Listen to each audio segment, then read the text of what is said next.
Hello, welcome to my journey into the media world. Got another video lined up for you today. Delighted to say that I'm joined by Gregg Evans from The Athletic, and we're going to be reviewing Aston Villa's season. Had a brilliant season, obviously finished 11th this season. Gregg, this season just finished. How's life as a reporter at the minute? Oh yeah, it's good. Thanks, Jude. Thanks ever so much for having me on. I would like to say that it's a little bit quiet for me now, and I've got some downtime, and I can actually see my family and, and spend some quality time with them. But it started off very busy these last few days as well. So that's the life of a reporter. Even when the season's finished, it still gets very busy. So yeah, a big summer ahead, mate. Yeah, well, we're going to talk about that in some depth about the summer ahead. Obviously, we're going to be reviewing Aston Villa's season, and I think looking back on it, fans pretty impressed with the season. We finished on 55 points, 11th in the table. But I feel for me that this all started last season, at the end of last season when Dean Smith obviously stayed up on the final day of the season. And of course, he stayed over, didn't he, at the training ground and got straight to work on recruitment. And I think that was the turning point for this season. Do you agree, Gregg, in terms of the recruitment? Yeah, I think so, Jude. I think that Villa looked at their recruitment in the first season they came back into the Premier League. And we all know the situation there. They had to buy a lot of players because the squad was depleted at the time.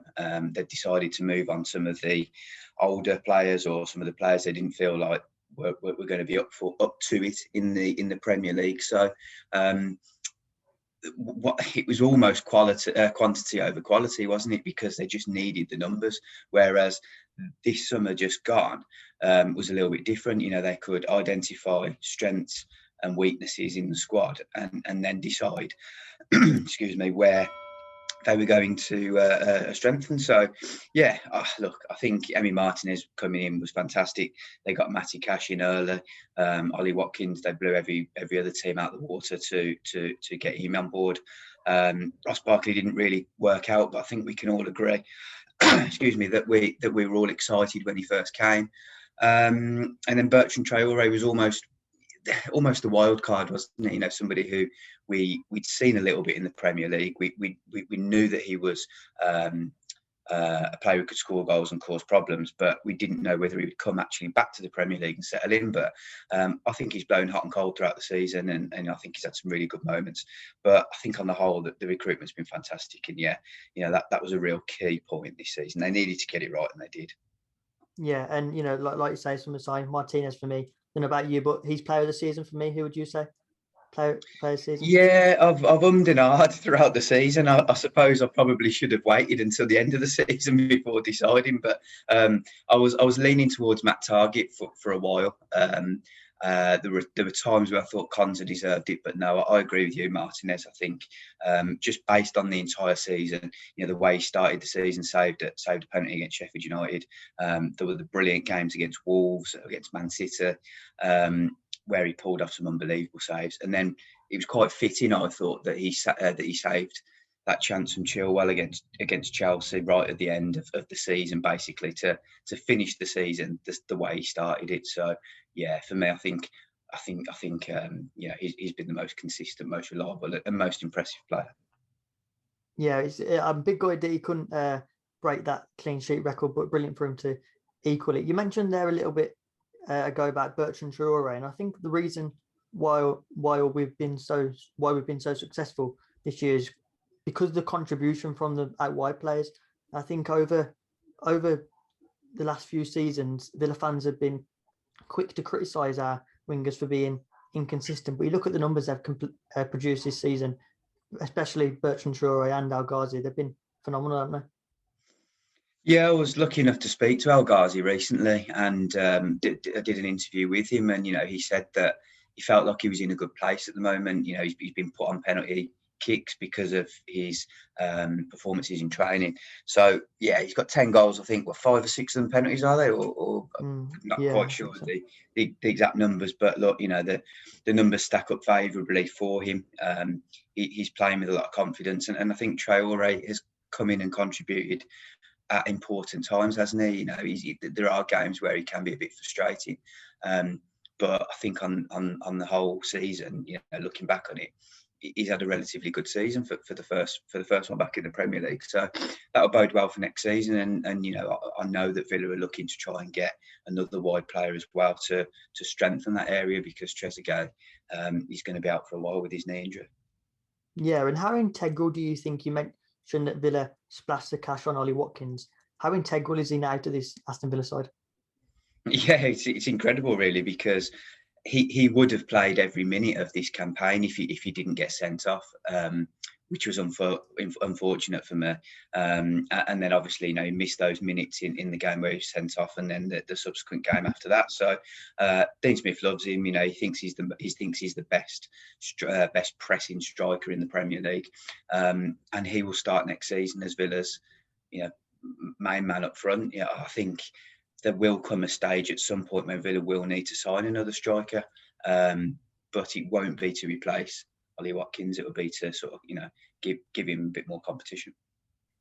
Yeah, and I don't know about how you feel about this, but this season I feel like 2020 was a brilliant. 2020 of this half of this season have been brilliant.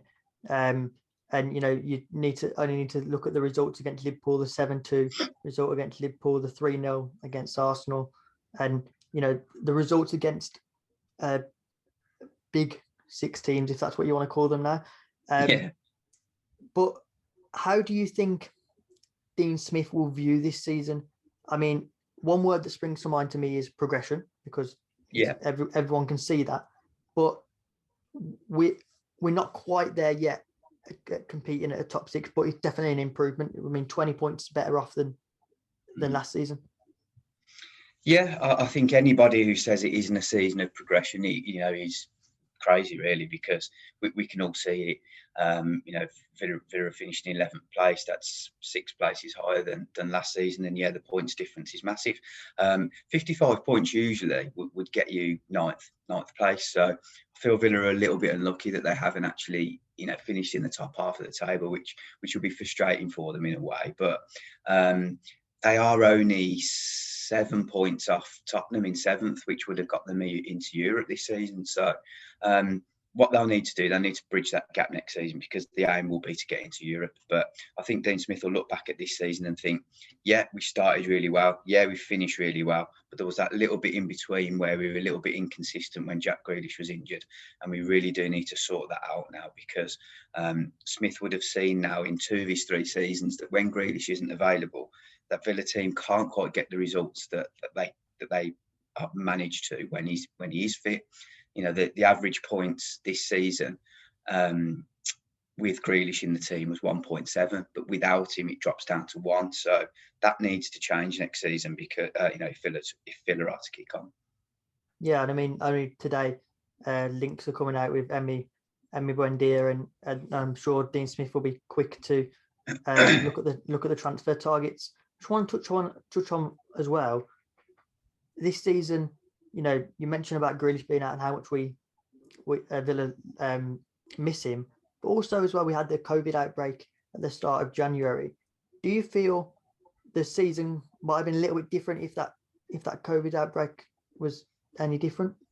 Yeah, I mean, it's a tough one, isn't it? Because it's a season of so many variables. You know, like COVID has affected every single club at some point. Whether that be having no fans in the stadium and a team needing the supporters behind them, whether that be a certain team winning more games away from home than they would have in other seasons because they're playing in empty stadiums, whether that be postpone games because of COVID outbreaks in their own team or the opposition team, or you know, anything around those edges. So I feel like with Villa's issues around January, it certainly knocked them off track. Yeah, and without that, maybe they might have kicked on. But I just think over the course of the season, every other team had to deal with various things as well. So for me, yeah, it was a setback, but it was in the grand scheme of things, an excuse to say that, you know, their season dropped off just because of that. And to be honest, you know, I don't know the full ins and outs of which players were affected badly. I haven't got access to their medical records, you know, and to see how whether their performance levels dropped in terms of high intensity sprints and kilometres per game and things like that. You know, I don't know whether they dropped off, so it's hard to say accurately. But I just think over the course of the season, every club had to deal with something.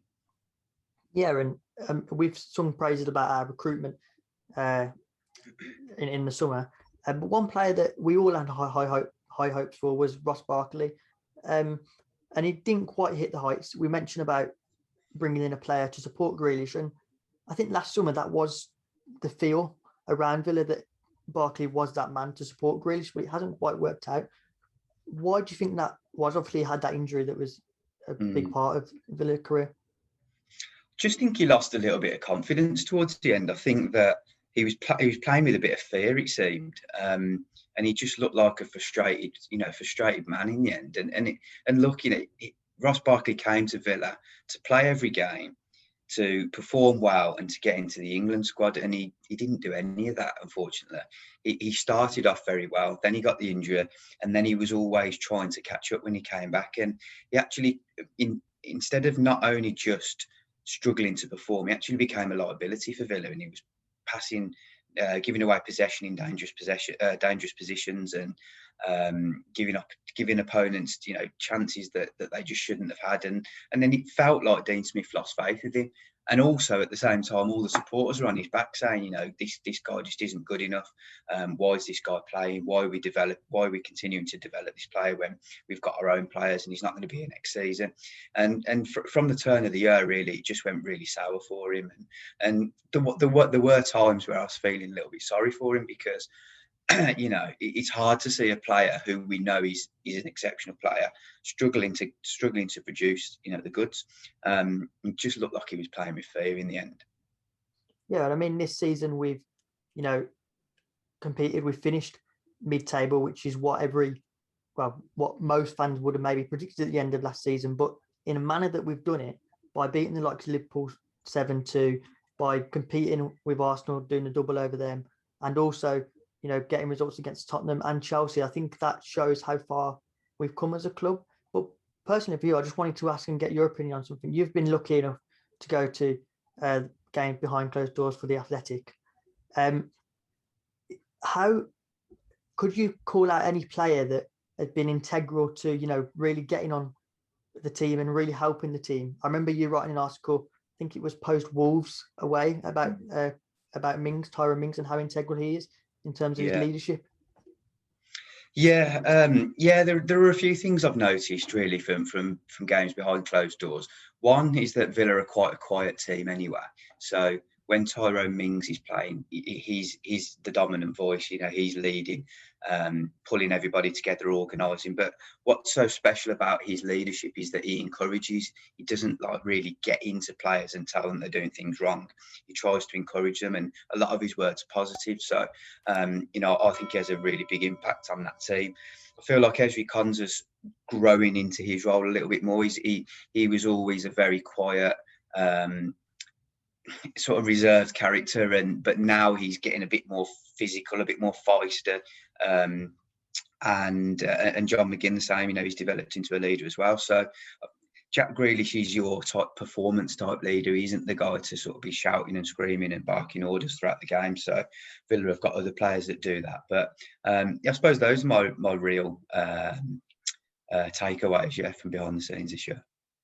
Yeah, and also as well, we've had a great performance from the first team, but obviously last night we saw the youth team win the FA Youth Cup. Saw the likes of Louis Barry and other players, win the cup, and they really, embraced that, and they've done really well. So also great to finish on a high and get the FA Youth Cup, and showing how far we've come as a club. Because I looked yesterday, and we've seen Dean Smith there, Richard O'Kelly, John Terry, was Christian Perslow there?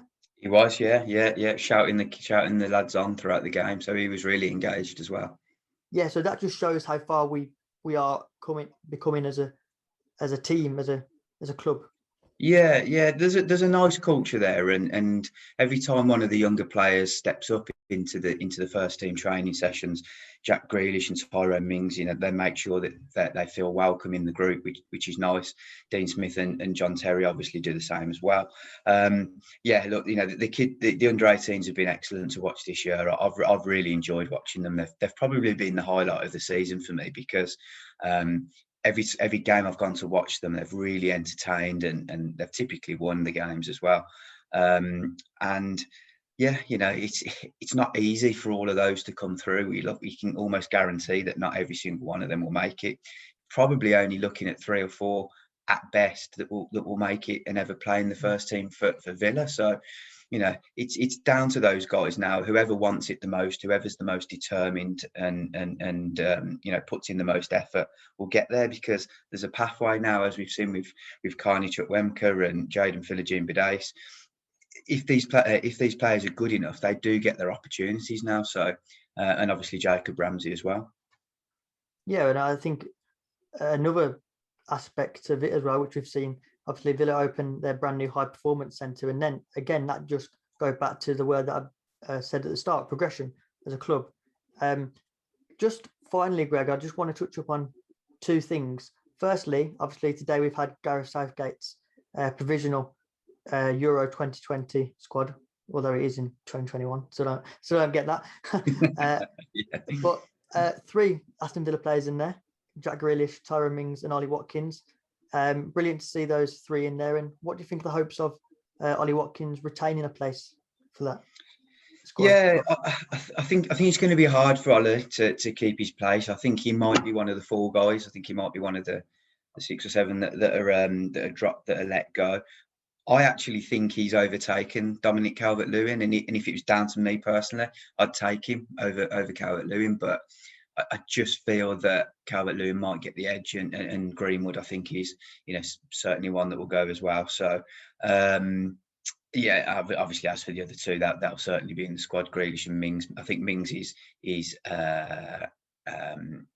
they like Mings because he's left-footed as well, so he gives them that balance, in defence. And Gareth Southgate's a big fan of his as well, so I think the 2 of them are safe. And I feel like Ezri Konsa is just a little bit unfortunate. Ben Godfrey and Ben White getting in ahead of Ezri Konsa for me is, it's a tough one to accept, but maybe that's me being biased because I watch Ezri every week.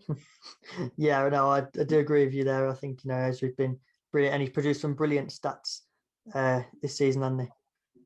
Yeah. I mean, look, just a nice journey as well. He's still a young guy, and he's come up through the leagues and just improved every single year. And I think there's a lot to be said about that. You don't have to go and buy ready-made players for 40, 50 million every time you want to fill a position. You can go into the lower leagues and develop them for a season or 2. So Konsa certainly showed that. Yeah, and just finally, I just want to look ahead to the summer and next season, really. Obviously, last season, Dean Smith knew there was work to be done, and he got straight to work with it, and he got the recruitment that was needed. What do you think Dean Smith will be doing in the next coming weeks? We mentioned about looking at that creative midfielder role and sort of filling that gap in the squad. But what do you think Dean Smith's reflection of the squad, reflection of the season will be, but 2, also looking ahead for progression to bridge that gap? Yeah, I think he'd be pleased with the season on the whole. He would have just wanted a little bit more consistency throughout the entire campaign. That will be the aim for next year. I think that he'll look at one wide player to come in and add to El Ghazi and Traore. Obviously, Trezeguet's injured. I think at some point they're going to need a striker. I don't see them spending a lot of money on a striker. Nowhere near the same amount of money as they spent on Watkins. And then there's going to have to be some movement defensively as well. I don't think Engels has got a future. He hasn't featured for the entire season, so he will be wanting to move on. There's decisions to be made around Taylor and Al Mohammadi, and then if the 2 of them are let go, then maybe 1 or 2 might be coming in as well. But I don't see Villa spending huge amounts of money. I feel like the one main position that they will spend big on is possibly Buendia coming in. But there are other alternatives who I'll mention in my next article for The Athletic. And yeah, I mean, for me, the one key position really that would take Villa forward would be defensive midfielder. If they could get somebody really big and hard in there, then someone like an Ndidi type, then I think that could really take them on. Yeah, and I think when you say all that, on paper it looks like a big summer ahead, but it won't be as big as the last two windows. Does that make sense? Yeah, I just think that I think the recruitment team at Villa feel like they've got a good squad at the moment, and it doesn't need major surgery. It just needs a few additions. Now Villa aren't scared to spend big, so there might be one or two positions where they do spend quite heavily, but the other ones maybe they'll be looking for more bargain buys. And I think what we've got to remember as well is Morgan Sanson. We haven't seen much of him yet. He's a player that could come in and make a difference. I haven't seen him make a difference yet in the 9 games that he's played, and obviously he picked up that injury, but he's still a player that they've got on board. And then you have got some of the youngsters coming through that could save Villa a hell of a lot of money. Carney looks a real talent. There's a couple of wide players that are doing well, so you just never know. And obviously Tom Heaton moving to Man United, Villa might look to get another goalkeeper as well. They'll certainly want three seniors in the building. Yeah, definitely. And this season has been a pleasure to watch, albeit from home. And I'm sure you've enjoyed reporting on it during the highs and lows. Greg, thank you so much for coming on and joining me on the channel. It's been a pleasure to chat all things Aston Villa. And I think it's fair to say the future is bright at Aston Villa. I think so, Jude. Yeah, and good luck in your journey, mate. Thank you for helping me. If you enjoyed the video, guys, please do leave a like, subscribe if you're brand new. Until next time, goodbye. Hit the subscribe button and follow my journey to the media world. Click the video choices on screen to see more of my work.